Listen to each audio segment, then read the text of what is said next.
In another place in Matthew's gospel, Jesus gives us similar advice. Jesus always raises the standard, and it's no different here. So in Matthew 5, in essence, Jesus says, before you do anything else, if there's something unsettled or unresolved, you need to go and make it right. So for Matthew 18 and Matthew 5, Jesus puts the burden on us in both cases. If it's their fault or if it's your fault, you must go. I know we don't like that, but that's what Jesus says. And it's difficult, and it's messy, and it's complicated, and it's just not convenient. And we sometimes want to simmer and stew. We want to stay mad. It's more fun to fuss and pout and complain about others' wrongdoing, isn't it?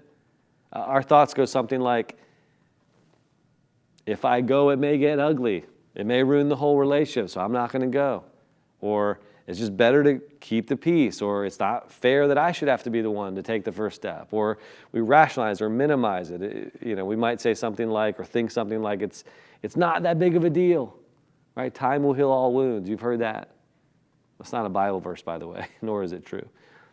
But when we look closely at the words of Jesus, he tells us that if you want to do the right thing, the most relationally intelligent thing, he says whether it's your fault or it's their fault, the burden is on you to initiate resolution of that relational conflict.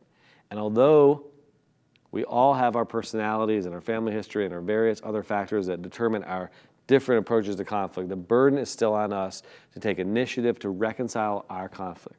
So before we nail down the steps we need to take to continue building relational health and deal with our inner desires, let's identify what our default responses or approaches to conflict are so that we can gain clarity in where we are and where we need to go to increase our relational intelligence in the arena of conflict management.